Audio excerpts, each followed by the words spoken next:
बिस्मिल्लाहिर्रहमानिर्रहीम जी। Today our topic is transcription. तो सबसे पहली चीज़ कि हमारे पास ट्रांसक्रिप्शन क्या है, ये कहाँ से आई। तो जैसे हम पहले डिस्कस कर चुके हैं काफ़ी दफ़ा कि हमारे पास क्या होता है कि हमारे पास एक जनरल जेनेटिक इन्फॉर्मेशन है जो कि हमारे पास in the form of DNA हमारे पास मौजूद होती है। कहाँ पे मौजूद होती है? हमारे पास इन द न्यूक्लियस। ठीक है। अब ये इन्फॉर्मेशन जो होती है ये हमारे पास हेरिडिटी फैक्टर्स को कंट्रोल कर रही है। ये हमारे पास बहुत सी ऐसी इन्फॉर्मेशन कंटेन किए हुए हैं जो कि हमारे पास जो है बहुत ज़्यादा मोस्टली इंपॉर्टेंट होती है for the cell to perform its functions. तो अब अगर देखा जाए तो हमारे पास ये डीएनए जो है हमारे पास वो मास्टर कॉपी है जिसकी को हम यूज़ करते हुए बहुत से सेल के फंक्शंस कर सकते हैं। तो हमारे पास इसकी प्रोटेक्शन का रीज़न हो या फिर हमारे पास इसके हमारे पास स्टेबिलिटी के फैक्टर्स हों, वो हमारे पास बहुत ज़्यादा ज़रूरी होती है। तो जो भी हमारे पास जो कमांड सेंटर होगा आपका सेल का, वो हमेशा उसकी प्रोटेक्शन हमारे पास जो है हमारी फर्स्ट प्रायोरिटी होती है। तो हमारे पास सेल क्या करता है इसकी प्रोटेक्शन के लिए, एक तो उसने सबसे पहले आउटर मोस्ट कवरिंग यूज़ कर ली, that is known as nucleus, ताकि हमारे पास जो बाहर के जो फैक्टर्स हैं, जो सेल से बाहर के एक्सटर्नल फैक्टर्स हैं या एनवायरमेंटल फैक्टर्स हैं, वो हमारे पास इसको टारगेट ना कर सकें। ठीक है? मगर अब क्या है, इसके थ्रू हमारे पास इसने फंक्शंस तो करने हैं। तो अब ना तो हमारे पास वो इस डीएनए को बाहर जाने के अलाउ कर सकता है in case of eukaryotic cell, और दूसरा in case of prokaryotic cell, यहाँ वहाँ पे अदर डिफरेंट फैक्टर्स होते हैं जैसे हमारे पास राइबोन्यूक्लियेसेस वगैरह हैं। ठीक है? तो वो हम उन सब से इसको बचाना भी है। तो हमारे पास इसके अंदर म्यूटेशंस ना हो, इसके अंदर चेंजेस ना हो, इसके लिए हमारे पास हमारा सेल क्या करता है, प्रोसेस यूज करता है, that is known as transcription. अब ट्रांसक्रिप्शन में क्या है कि हमारे पास इसी डीएनए की इन्फॉर्मेशन की एक और ट्रांसक्रिप्ट प्रिपेयर किया जाता है। ठीक है? अब उस ट्रांसक्रिप्ट को प्रिपेयर करके उस ट्रांसक्रिप्ट को मूव आउट किया जाता है from the nucleus in case of eukaryotic cell. ठीक है? और उसको यूज करते हुए फिर हमारे पास क्या किया जाएगा, प्रोटीन सिंथेसिस। क्योंकि हमारे पास यहाँ पे एक चीज याद रखनी है हमेशा कि डीएनए जो है वो हमारे पास क्या है, हमारे पास मास्टर कॉपी है जिसके अंदर इन्फॉर्मेशन है। You can say it is a dictionary. ठीक है? या फिर किसी भी एक्सपेरिमेंटल प्रोसीजर को करने का वो प्रोटोकॉल है जिसको हमने देख के कोई भी चीज करनी है। ठीक है? And the proteins are the workers जो कि हमारे पास सेल के अंदर जाके सारे प्रोसेसेस परफॉर्म करते हैं। नाउ इन दोनों के दरमियान हमारे पास जो काम करने मीन के इंफॉर्मेशन ट्रांसफर करने का काम किसका है, वो हमारे पास आरएनए का काम है। अब उन आरएनए का जो हमारे पास कॉपी बनना होता है from DNA, this process is known as transcription. तो हम सिंपली कह सकते हैं जी कि हमारे पास the processing or the preparation of RNA from the DNA. This process is known as transcription. And again, if the condition applies when RNA is converted into DNA, then the process will be known as reverse transcription. क्योंकि हमारे पास इसमें क्या हुआ है, RNA से DNA बना है, तो हमारे पास ट्रांसक्रिप्शन का उल्टा काम हुआ है। That is why it is known as reverse transcription. Further जब आरएनए से हमारे पास क्या बन जाएगा, आपके पास प्रोटीन्स बन जाएंगे, तो हमारे पास this process is known as translation, क्योंकि वो ट्रांसलेट की गई हैं चीजें। ठीक है? अब हम जाते हैं ट्रांसक्रिप्शन, हम इसको देखते हैं कि ट्रांसक्रिप्शन है क्या। तो during transcription an enzyme system converts the genetic information in a segment of a double stranded DNA into an RNA strand with a base sequence complementary to one of the DNA strand. अब यहाँ पे दो चीजें हमें समझनी जरूरी है। सबसे पहली चीज क्या है जी कि हमारे पास जो डीएनए है वो हमारे पास होता है डबल स्ट्रैंडेड डीएनए होता है। ठीक है? अब जब हमने पहली चीज क्या कही कि इसमें हमारे पास एक एंजाइम सिस्टम काम करेगा जो कि हमारे पास क्या करेगा, कन्वर्ट करेगा या ट्रांसफर करेगा genetic information from the DNA to the RNA strand. तो हमारे पास क्या होता है, हमारे पास there is a theory phenomena जिसको हम क्या कह रहे हैं जी कि हमारे पास बेस पेयरिंग फिनोमेना। ठीक है? जिसमें हमारे पास हम कहते हैं कि एडेनिन बाइंड्स विद द, ठीक है, thymine and guanine binds with the cytosine. तो उसी फिनोमेना को यूज करते हुए हमारे पास एक डीएनए एक स्ट्रैंड को हमारे पास यूज किया जाता है और उसकी information according to complementary sequences RNA strand के अंदर जो हमारे पास क्या की जाती हैं, ट्रांसमिट की जाती हैं। ठीक है? और इसी तरह से हमारे पास क्या होगा कि हमने जो कहा जी the segment of a double stranded DNA, हमारे पास जेनेटिक इंफॉर्मेशन जो कि हमारे पास किसके अंदर मौजूद है, एक segment of double stranded DNA के अंदर मौजूद है into an RNA strand with the base sequence complementary. तो हमारे पास उसी बेस सीक्वेंस कंप्लीमेंट्री के फिनोमेना को यूज करते हुए हमारे पास क्या है, इस इंफॉर्मेशन को हमारे पास क्या किया जाएगा, ट्रांसफर किया जाएगा। तो हमारे पास क्या होगा, एडेनिन की जगह के सामने जो है कंप्लीमेंट क्या आएगा, थायमिन को इनकॉर्पोरेट किया जाएगा, और ग्वानिन की सॉरी एडेनिन का डबल बॉन्ड होगा हमेशा थायमिन के साथ, और ग्वानिन और साइटोसिन के दरमियान हमारे पास ट्रिपल बॉन्ड होगा। तो strands of RNA and DNA में seem quite similar at first glance. ठीक है? डिफरेंस क्या होगा कि आरएनए के अंदर हमारे पास क्या है जी, पहला डिफरेंस के आरएनए और डीएनए के अंदर हमारे पास पहली चीज आपको याद रखनी है कि एक बहुत ही इंपॉर्टेंट डिफरेंस है, और वो डिफरेंस क्या है जी हमारे पास, कि दोनों के अंदर जो हमारे पास शुगर है वो डिफरेंट है। एक के अंदर हमारे पास हम देख सकते हैं कि आरएनए के अंदर क्या है, राइबोज शुगर है, और हमारे पास जो डीएनए है उसके अंदर डीऑक्सीराइबोज शुगर है। तो what do you mean bye deoxyribose? D mean without. तो हमारे पास जो भी डीएनए का हमारे पास जो नाइट्रोजीनियस बेसिस होंगे, हमारे पास प्यूरिन्स या पैरामिडिन्स होंगे, उनका जो शुगर होगा वो हमारे पास होगा तो पेंटोज शुगर ही, मगर उसके जो 2 प्राइम एंड है, ठीक है, उसके ऊपर जो है हमारे पास जो है एक हाइड्रोक्सिल ग्रुप जो है हमारे पास एट द सेकंड कार्बन, ठीक है। तो हमारे पास aldopentose and uracil instead of thymine आ जाएगा, उसके अंदर हमारे पास चेंजेस आएंगे। और दूसरा चीज क्या है जी, हमारे पास यहाँ पे थायमीन की जगह जो हमारे पास आरएनए के अंदर वहां पे क्या मौजूद होगा, यूरासिल। तो ओवरऑल अगर हम बात करें तो हमारे पास डीएनए के अंदर होगा जी A T C G, mean adenine, thymine, guanine and cytosine, ठीक है। जबकि हमारे पास आरएनए की अगर हम बात करें तो वहां पे होगा एडेनिन, थायमीन की जगह होगा यूरासिल, बाकी ग्वानिन और साइटोसिन विल रिमेन सेम। पहला डिफरेंस हमारे पास क्या आ गया दोनों के अंदर, एक तो हमारे पास 2 प्राइम पोजीशन के ऊपर हमारे पास क्या होगा, एक ऑक्सीजन की कमी होगी, ठीक है। आप यहाँ पे देख सकते हैं, यहाँ पे आरएनए के केस में हाइड्रोक्सिल ग्रुप है, जबकि हमारे पास डीएनए के केस में यहाँ पे सिर्फ हाइड्रोजन है। तो हमारे पास यहाँ पे एक ऑक्सीजन कमी होती है, that is why it is known as deoxyribose. दूसरी चीज क्या है कि हमारे पास जो नाइट्रोजनस बेसिस होती है उसमें थायमीन की जगह यूरासिल होगी। However, unlike DNA, most RNA carry out the functions as a single strand that fold back on themselves and have the potential for much greater structural diversity than DNA. तो हमारे पास एक और चीज हमें यहाँ से पता चली कि डीएनए जो होगा वो हमेशा डबल स्ट्रैंडेड स्ट्रक्चर होगी, जबकि हमारे पास आरएनए होगा जो वो हमारे पास हमेशा सिंगल स्ट्रैंडेड स्ट्रक्चर होगी। और तो उसकी एक और एबिलिटी भी होगी कि वो अपने ऊपर ही जो हो सकता है फोल्ड कर सकता है, ठीक है, ताकि हमारे पास वो स्ट्रक्चरल डाइवर्सिटी जो है थोड़ी सी अटेन कर ले और थोड़ी सी स्टेबिलिटी में भी उसके इजाफा हो जाए। तो now we are moving towards the RNA. थोड़ा सा हम इंट्रोडक्शन देख रहे हैं आरएनए का। तो there are 3 kinds of RNA. तो पहला जो है हमारे पास जो है आ जाएगा मैसेंजर आरएनए, जिसको मोस्टली एमआरएनए कहा जाता है, ट्रांसफर आरएनए टीआरएनए आ जाता है, और राइबोसोमल आरएनए आरआरएनए आ जाता है। हम तीनों के थोड़ा थोड़ा हम फंक्शंस देख लेते हैं। तो मैसेंजर आरएनए क्या है, it encodes the amino acid, ठीक है, जो कि हमारे पास क्या कर रहा है जी, sequence of one or more polypeptide specific by a gene or set of gene, ठीक है, जो कि हमारे पास क्या इनकोड कर रहा है जी, हमारे पास सेट ऑफ द जीन्स को जो हमारे पास जो है इनकोड कर रहा है। जीन्स के अंदर जो भी हमारे पास आ रही हैं, जितनी भी हमारे पास प्रॉपर्टीज आ रही हैं, मतलब हमारे पास इनका काम क्या है जी, कि फॉर एग्जांपल मैं कह रहा हूँ जी, मेरे पास एक जीन है, वो है जी ए जी सी टी टी ए, ठीक है। तो हमारे पास इसकी सेम इंफॉर्मेशन लिए हुए ये मौजूद होगा। हमारे पास एक जगह क्या आ जाएगा, T C G A and U, ठीक है। तो हमारे पास क्या है, इनकोड्स है अमीनो एसिड, और इसके तीन अमीनो एसिड जो हमारे पास न्यूक्लियोटाइड्स होंगे उसका को हमारे पास क्या कहा जाएगा, हमारे पास एक कोडॉन कहा जाएगा, और इसकी मदद से हमारे पास अमीनो एसिड्स को हमारे पास इनकोड किया जाएगा, और फिर उसकी मदद से हमारे पास क्या बनाया जाएगा, हमारे पास कोई भी स्पेसिफिक प्रोटीन बनाया जाएगा। दूसरा आ जाता है ट्रांसफर आरएनए। ट्रांसफर आरएनए का हम सिंपल एक कॉन्सेप्ट ले सकते हैं कि इनका काम क्या होता है, ट्रांसफर करना, कोई भी चीज ट्रांसफर करना। अब वो ट्रांसफर क्या करेंगे, हमारे पास सेल के अंदर जो हमारे पास various number of amino acids मौजूद हैं उनको ट्रांसफर करना from the cytoplasm to the ribosome, क्योंकि हमारे पास ट्रांसलेशन किसके ऊपर हो रही होती है, हमारे पास राइबोसोम्स के ऊपर हो रही होती है। तो हमारे पास पूरे साइटोप्लाज्म के अंदर जितने भी अमीनो एसिड मौजूद हैं उनको लेके आना किसका काम है, हमारे पास ट्रांसफर आरएनए का।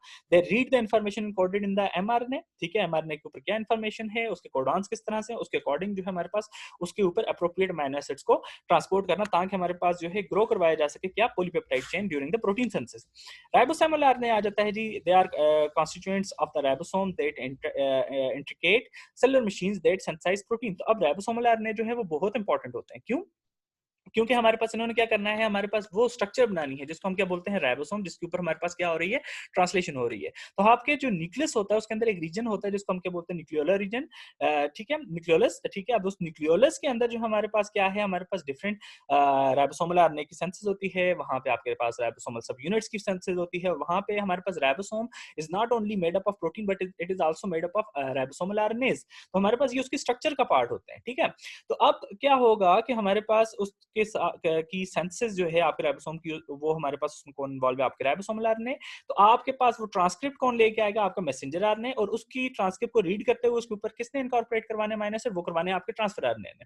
सो तीनों के तीनों आपके आरएनए जो हैं वो हमारे पास बेसिकली हमारे पास बहुत ही इंपॉर्टेंट काम कर रहे हैं ड्यूरिंग द ट्रांसलेशन प्रोसेस, ठीक है।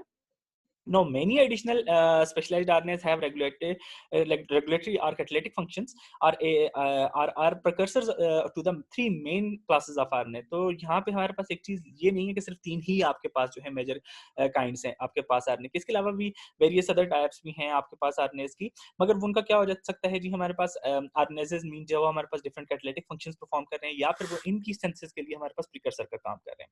तो हम थोड़ा सा ट्रांसक्रिप्शन की तरफ अब आते हैं। तो ट्रांसक्रिप्शन है क्या? तो हमारे पास पहली चीज क्या है, ट्रांसक्रिप्शन वेरी सिलेक्टिव प्रोसेस है। During transcription the entire chromosome is usually during replication the entire chromosome is usually copied. तो हमारे पास रेप्लिकेशन में क्या हो रहा है कि हमने पूरे के पूरे जीनोम क्या करना है, रेप्लिका बनाना है।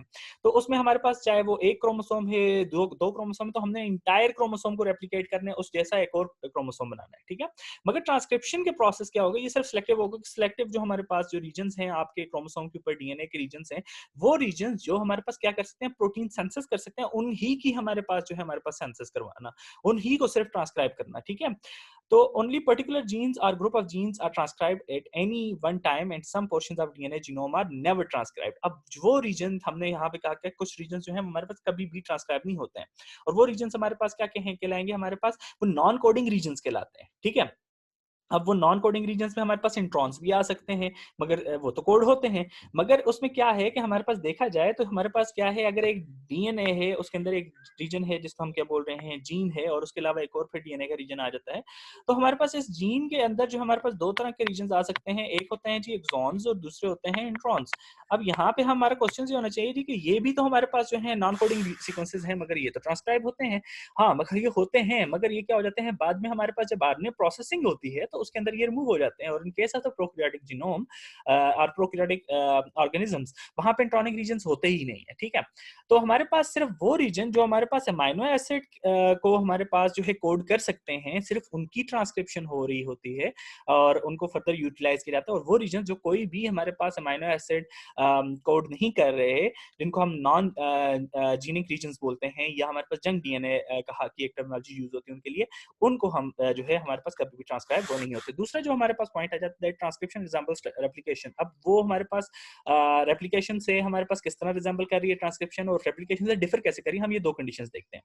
तो रेप्लिकेशन से वो उससे रिजेंबलेंस इस तरह से करती है कि हमारे पास ये दोनों फंडामेंटल केमिकल रिएक्शंस हैं। दूसरी चीज इनकी पोलैरिटी हम बात कर रहे हैं जी on the basis of direction, कि ये हमारे पास किस डायरेक्शन में हो रही है, 5 प्राइम टू 3 प्राइम डायरेक्शंस में हो रही है, and it uses of the template. और ये दोनों हमारे पास टेम्पलेट को यूज करते हैं। डीएनए की जो हमारे पास रेप्लिकेशन होती है उसमें भी टेम्पलेट को यूज किया जाता है, आरएनए की जो ट्रांसक्रिप्शन हो रही है या सेंसेस हो रही है, उसके लिए भी हमारे पास टेम्पलेट की जरूरत पड़ती है। And like replication, transcription has also initiation, elongation and termination phases. तो हमारे पास जिस तरह हमने देखा ट्रांसक्रिप्शन रेप्लिकेशन में हमारे पास क्या है कि 3 फेजेस हो रही हैं, replication, transcription, initiation, elongation and termination. तो उसी तरह से ट्रांसक्रिप्शन में भी यही 3 प्रोसेस होंगे। इनिशिएशन होगा सबसे पहले, उसके बाद हमारे पास उसमें एलोंगेशन फेज आएगी, और फाइनली हमारे पास टर्मिनेशन फेज आ जाएगी। अब इससे डिफरेंसेस कैसे आ रहे हैं, हमारे पास ट्रांसक्रिप्शन किस तरह से डिफरेंट है आपके रेप्लिकेशन के प्रोसेस से। तो हमारे पास पहली चीज सबसे पहले मोस्ट इंपॉर्टेंट क्या होती है कि does not require a primer. अब प्राइमर का रोल क्या था हमारे पास डीएनए में, प्राइमर का रोल ये था कि वो हमारे पास 3 प्राइम हाइड्रोक्सिल ग्रुप दे रहा होता है उसको, ठीक है। 3 प्राइम हाइड्रोक्सिल ग्रुप के ना होने की वजह से हमारे पास डीएनए पॉलीमरेज कभी भी हमारे पास एलोंगेशन प्रोसेस नहीं कर सकता। और हमारे पास वहां पे प्राइमर सबसे पहले सिंथेसाइज होता है, जिसको हमने डिस्कस किया हुआ है कि वो हमारे पास क्या होते हैं, दे आर यूजिंग एनटीपीज। तो बाय यूजिंग एनटीपीज हमारे पास वहां पे प्राइमर सिंथेसिस की प्राइमेज एंजाइम का, तो उसकी वजह क्या होती है कि आपका डीएनए पॉलीमरेज जो है वो हमारे पास डायरेक्टली सिंथेसिस नहीं कर रहा था, उसको 3 प्राइम एंड पे जो है हाइड्रोक्सिल ग्रुप की जरूरत होती है। तो हमारे पास पहली चीज ये है कि हमारे पास, क्योंकि हमारे पास जो आरएनए पॉलीमरेज है, क्योंकि प्राइमेज जो है इट इज बेसिकली आरएनए के जो हमारे पास यूनिट्स हैं उनको के न्यूक्लियोटाइड्स उनकी इनकॉर्पोरेशन करवाता है। और हमारे पास इस केस में हमारे पास ट्रांसक्रिप्शन के लिए हमारे पास 3 प्राइम हाइड्रोक्सिल ग्रुप की कोई भी रिक्वायरमेंट नहीं होती। So we do not transcription does not require any sort of primer.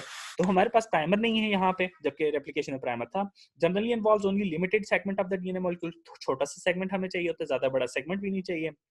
Specific regulatory sequences इसको मस्ट चाहिए, जो कि हमारे पास इन केस ऑफ डीएनए नहीं चाहिए। डीएनए हमारे पास कहीं से भी स्टार्ट हो सकता है, ठीक है, सिर्फ उसको ओरिजिन ऑफ रेप्लिकेशन चाहिए होता है, ठीक है।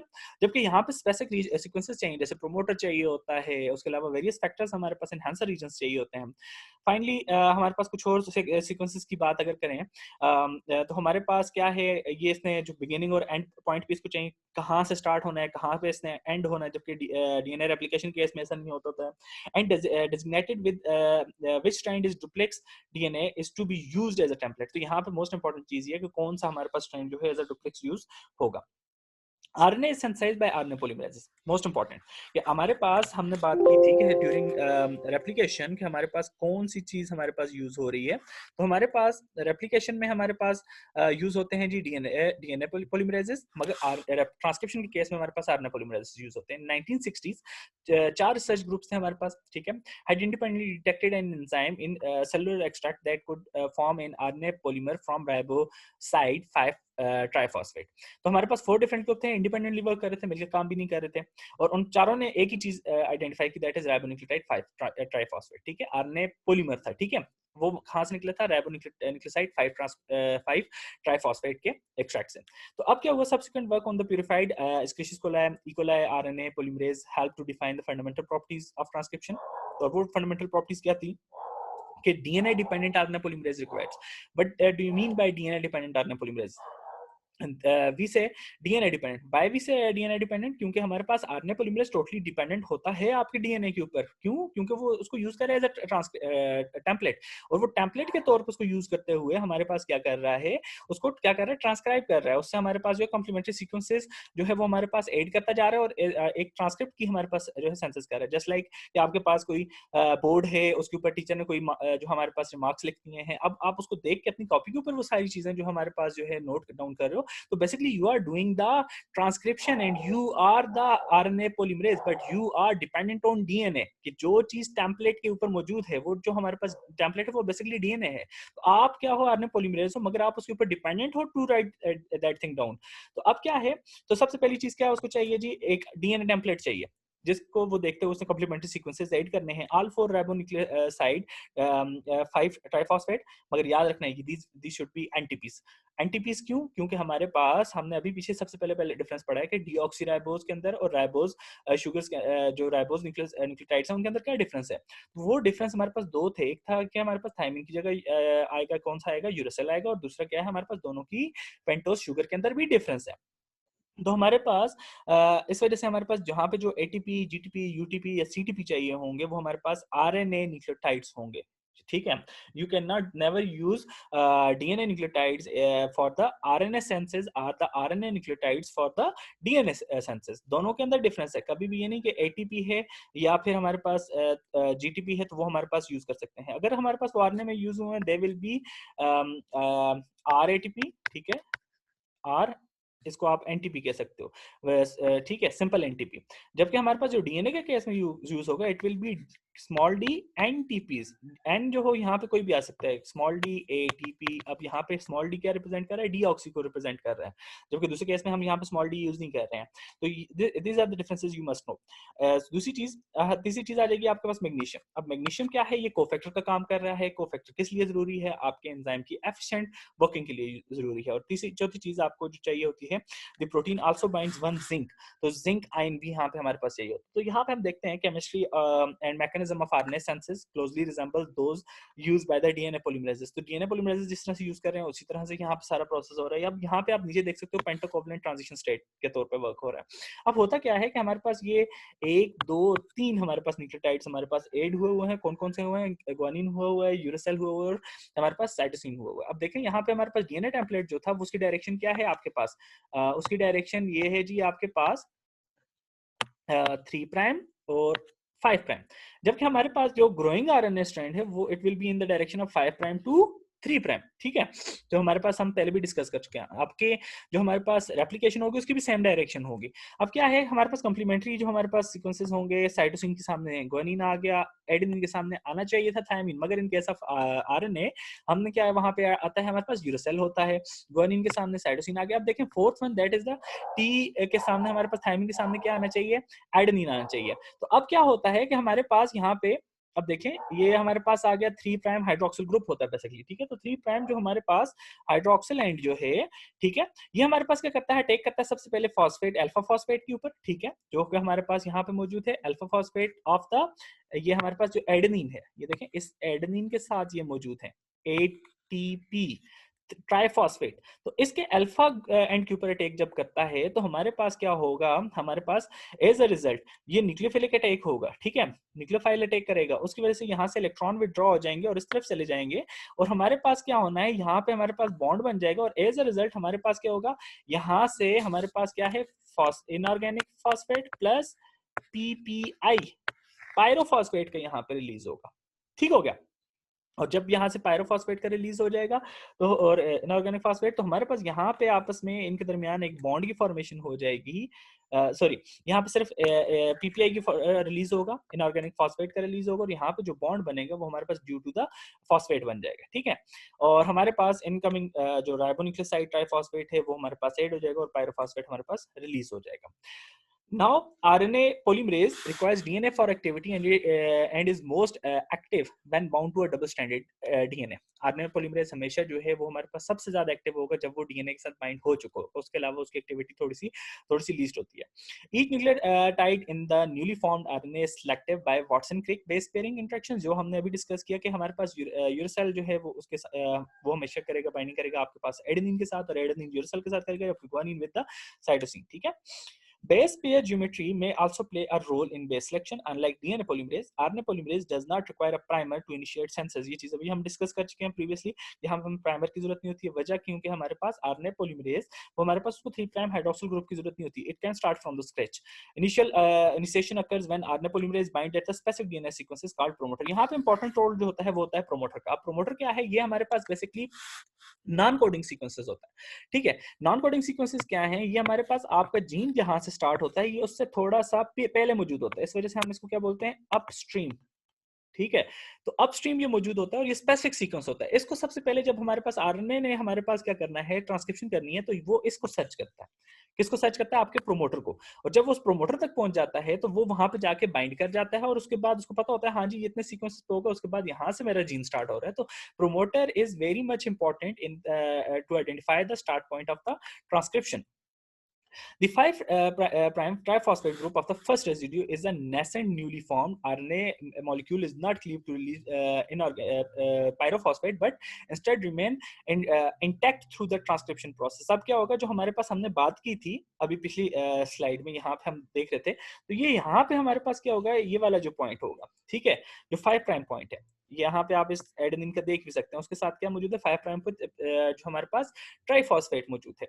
तो ये उसकी बात हो रही है जो कि हमारे पास वेरी फर्स्ट जो हमारे पास एडिशन होगी, किसकी एडिशन होगी, हमारे पास जो फर्स्ट न्यूक्लियोटाइड होगा उसके का हमारे पास inorganic phosphate mean pyrophosphate release नहीं होगा, वो वहीं पे रहेगा स्टार्ट पॉइंट के ऊपर, ठीक है।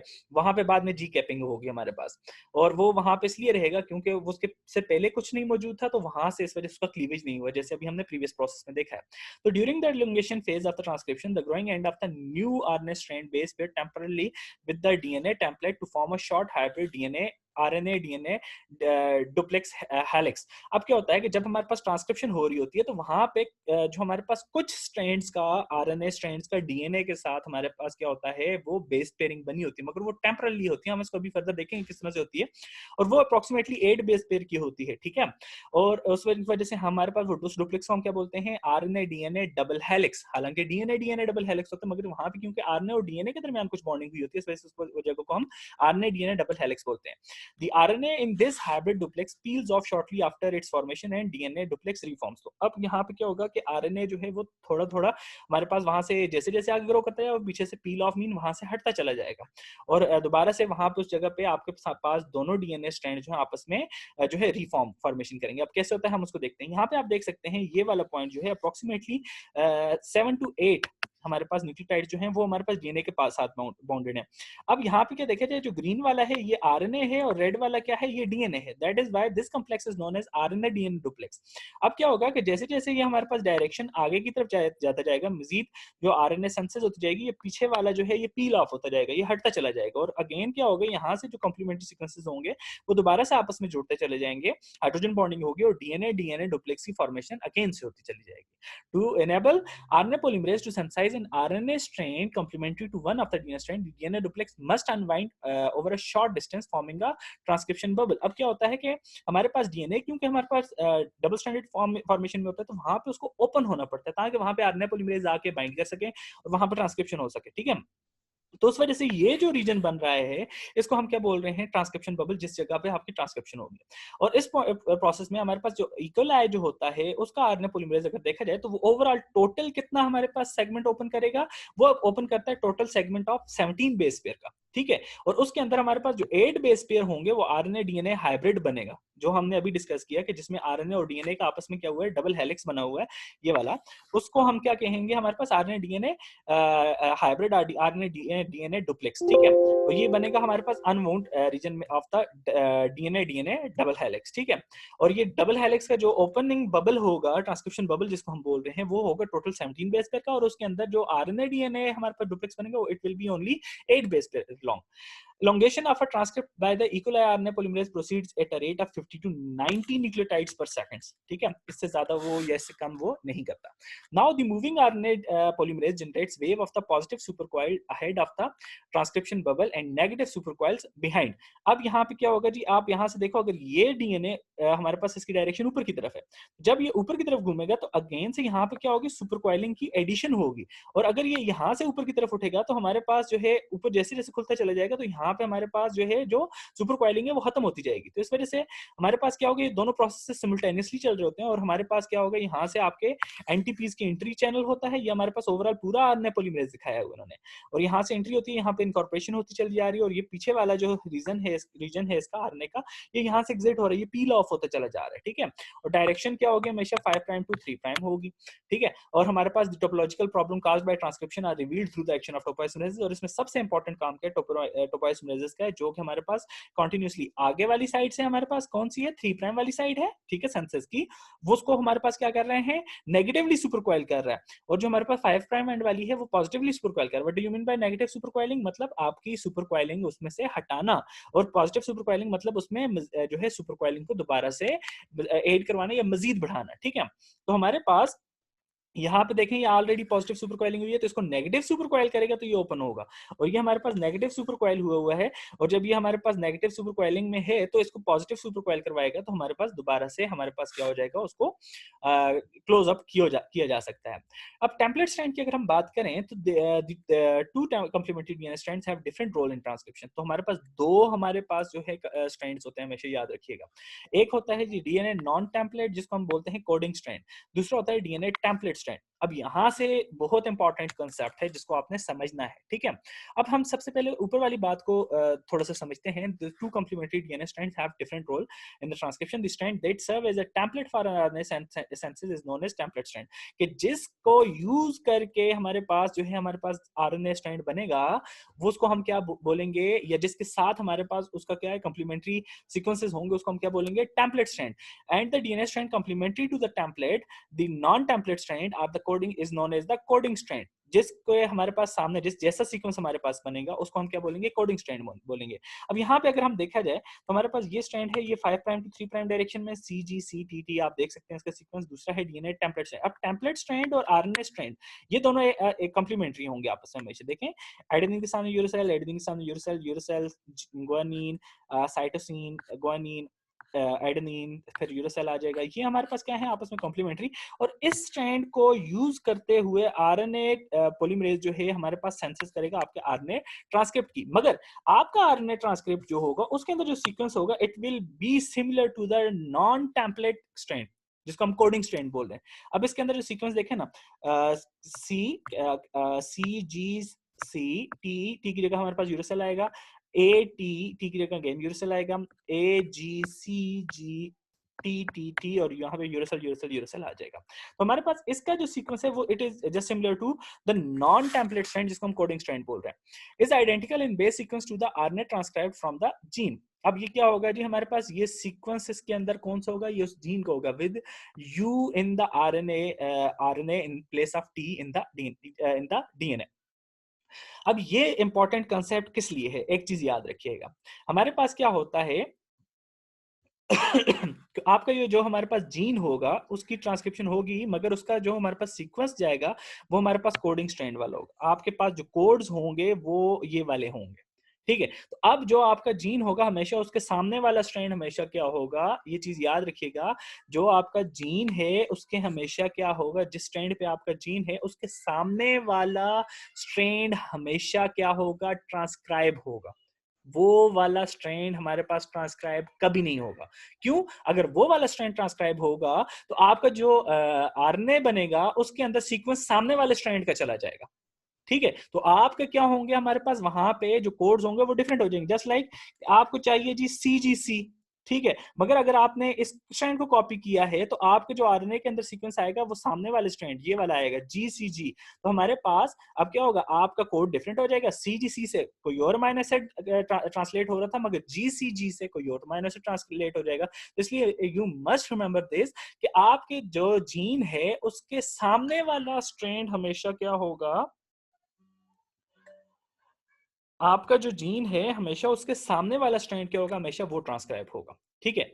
ये चीज हमेशा याद रखिएगा, जो जीन होगा वो कभी भी वो हमारे पास क्या होगा, ट्रांसक्राइब नहीं होगा। उसके सामने वाला स्ट्रैंड जो है वो हमारे पास टेम्पलेट का रोल करेगा, ताकि हमारे पास जो आरएनए है उसके अंदर इसका सीक्वेंस आ सके।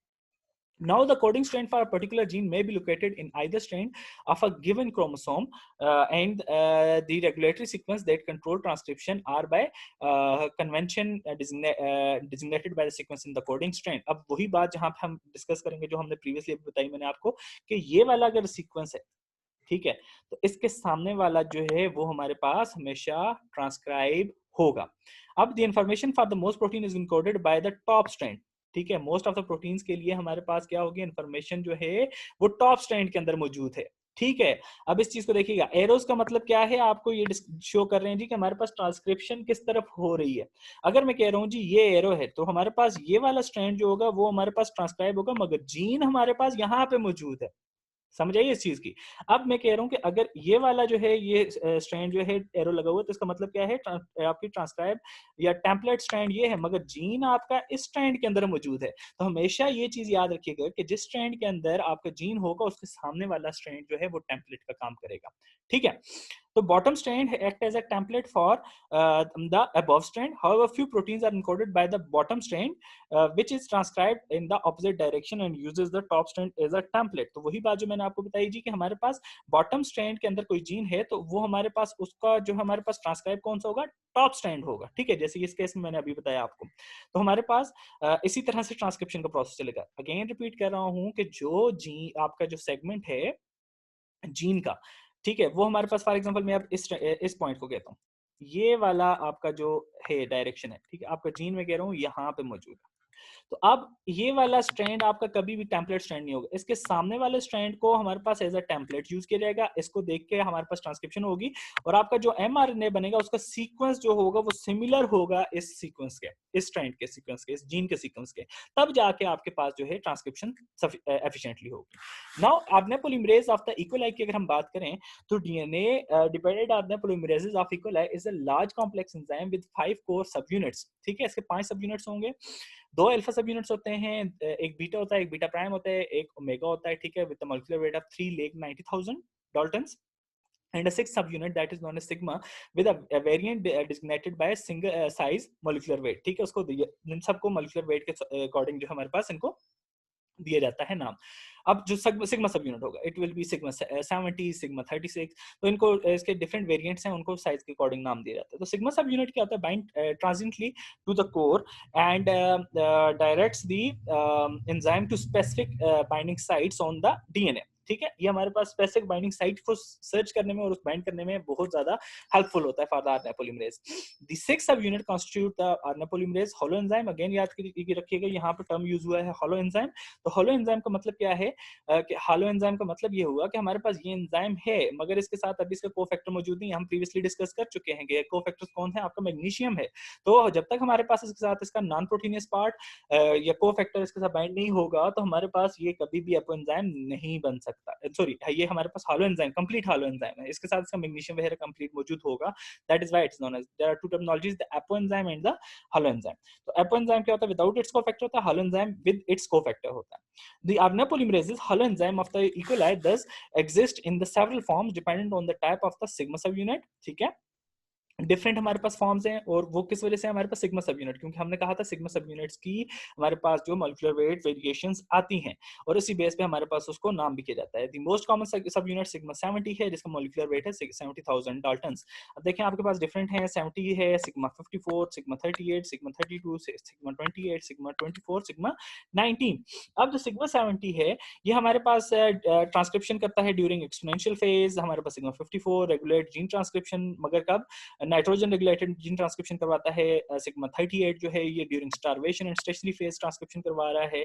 सिग्मा 32 जो है हीट शॉक जीन ट्रांसक्रिप्शन में इन्वॉल्व है। सिग्मा 28 जो है हमारे पास expression of the flagellar and chemotaxis genes करवा रहा है, जो उसमें इन्वॉल्व है सिर्फ उन्हीं की जीन्स की ट्रांसक्रिप्शन करवाएगा। सिग्मा 24 जो होगा it is responsible to the extra cytoplasmic and extreme heat stress. और सिग्मा 19 की अगर हम बात करें तो it involve in the regulation of fat genes of the iron dicitrate transport. अब प्रूफ रीडिंग का यहाँ पे इंपॉर्टेंट रोल है। प्रूफ रीडिंग क्या है जी, कि आपने कोई काम किया हो और उसके बाद आप उसको दोबारा से चेक कर रहे हो, आया मैंने काम बिल्कुल ठीक किया कि नहीं किया, this is known as proof reading. ठीक है, तो हमारे पास आरएनए पॉलीमरेज क्या होता है, lacks a separate proof reading. अब इसके पास सेपरेट प्रूफ रीडिंग नहीं है कि मतलब वो एक काम करे उसको दोबारा से प्रूफ रीड करे। तो हमारे पास in the 3' to 5' exonuclease active site जो है उसको कहते हैं। तो such as that of the DNA polymerase, जो काम हमारे पास डीएनए पॉलीमरेज कर सकते हैं वो आरएनए पॉलीमरेज नहीं कर सकते हैं, मतलब वो हमारे पास जो है प्रूफ रीडिंग नहीं कर सकते हैं। ठीक है, तो डीएनए पॉलीमरेज के केस में क्या है कि डीएनए पॉलीमरेज साथ साथ इनकॉर्पोरेशन कर रहा है, साथ साथ वो 3' to 5' जो है एक्सोन्यूक्लियस एक्टिविटी के तौर पे वो प्रूफ रीडिंग भी कर रहा होता है।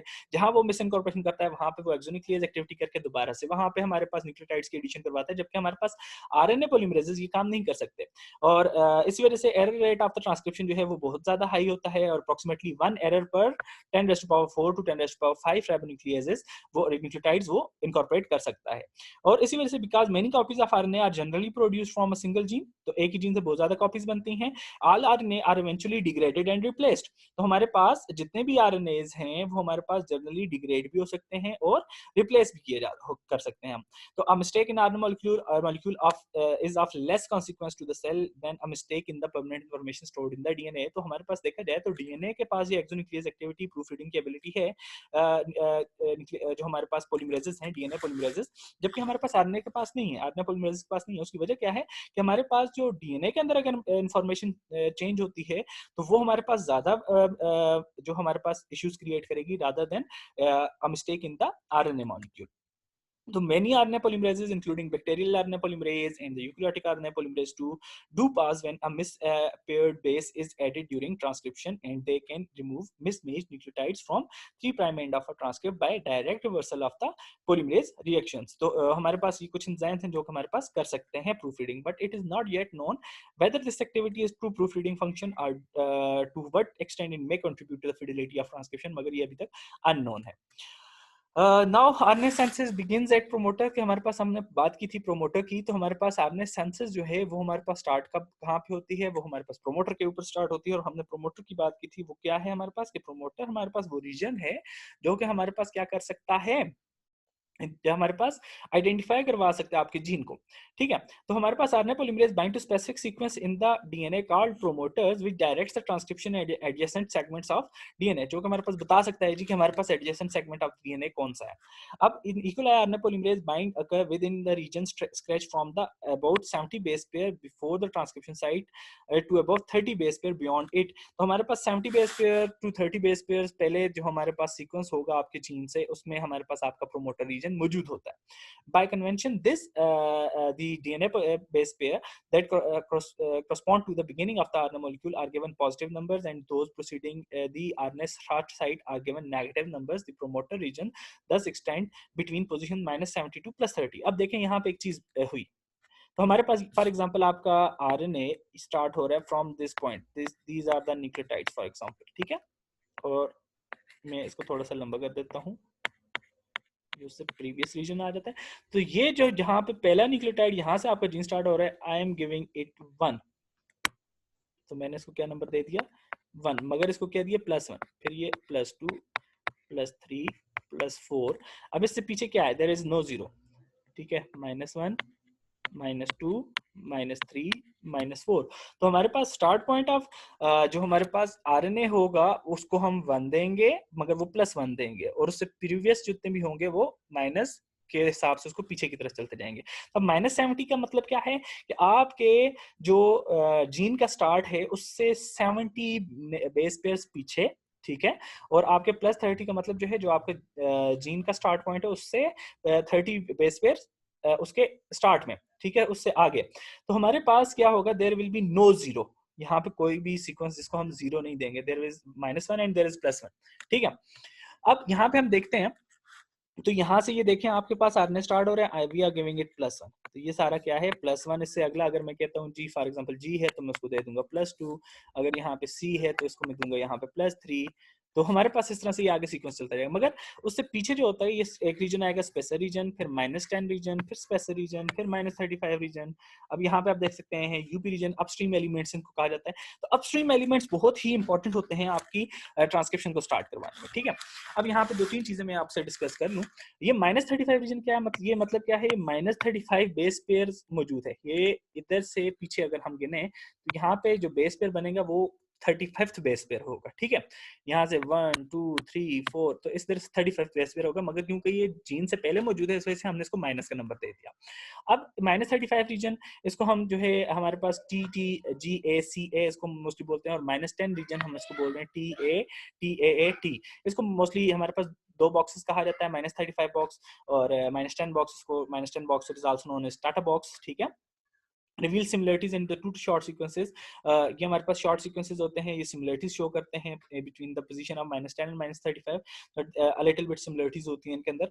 दीस sequences are important direction site for the sigma 70 सब यूनिट. हमने क्या कहा था, सिग्मा 70 सब यूनिट जो है हमारे पास प्रोमोटर को बाइंड करवाने में हेल्पफुल होता है to bind at the promoter site. तो अब सिग्मा सब यूनिट बेसिकली सर्च कर होता है इन रीजन के लिए, दैट इज -35 रीजन और -10 रीजन. -35 रीजन का क्या नाम था, ये टीटी, उसका सीक्वेंस क्या था, TTGACA. इसके अंदर थोड़ा सा डिफरेंस भी आ सकता है, आप यहाँ पे देख सकते हो TTGATA. ठीक है, GACA की जगह TA आ सकता है, तो ये थोड़ा बहुत चेंजेस आ सकती हैं इसके अंदर, मगर बेसिक सीक्वेंस शुरू का या एंड का वही रहेगा. तो हमारे पास -70 जो है वो हमारे पास TTGACA के लिए सर्च कर होता है, या TATAAT के लिए सर्च कर रहा होता है. और इनको हमारे पास वो जब सर्च करता है तो हमारे पास वो जैसे ही उसको ये सीक्वेंसेस मिलते हैं तो ये उसके लिए प्रोमोटर का काम कर रहे होते हैं, वो यहाँ पे आके बाइंड कर जाता है फौरी तौर पे. ठीक है, और उसके बाद वो उससे पता लग जाता है हमारे पास जी कि अगर उसको TATAAT मिला है तो टाटा बॉक्स मिला है, तो मतलब ये 10 बेस पेयर ये जीन्स है हमारे पहले मौजूद है. तो आपकी ट्रांसक्रिप्शन आपके आरएनए पॉलीमरेज को पता लग जाती है जी कि मैंने 10 बेस पेयर्स के बाद मैंने क्या करनी है, ट्रांसक्रिप्शन स्टार्ट करनी है. तो हमारे पास उससे पहले हमारे पास क्या होते हैं जी, कंसेंसस सीक्वेंसेस होते हैं. इस वजह से इनको कंसेंसस सीक्वेंस भी कहा जाता है कि हमारे पास ये हमारे पास जो है ईच पोजीशन पे हमारे पास सिमिलरली मौजूद होते हैं. कंसेंसस सीक्वेंस जो है हमारे पास at the -10 is TATAAT and -35 region पे जो है वो TTGACA. इस वजह से कंसेंसस सीक्वेंस कहा जाएगा. अगेन रिपीट करूंगा मैं कि हमारे पास रिपीटिंग सीक्वेंसेस होता है. सिमिलर सीक्वेंस हमेशा जब भी जीन से पहले होगा ये हमारे पास यही सीक्वेंस रहेगा with some extent of differences. अब यहाँ पे एक चीज याद रखनी है कि mutations in the promoter region जो होगा वो हमारे पास क्या, या वेरिएशंस आएंगी तो वो हमारे पास efficacy of the RNA polymerase को, बाइंडिंग और ट्रांसक्रिप्शन को अफेक्ट करेगा. And a change in only one base pair can decrease the rate of binding of the to the several orders of magnitude. Ab promoter sequences thus established a base level of expression that can vary greatly from E. coli gene to the next. तो हमारे पास ये सब के अंदर जो हमारे पास इसी तरह base level of expression को establish कर रहा था. So that's all from the journal introduction of transcription.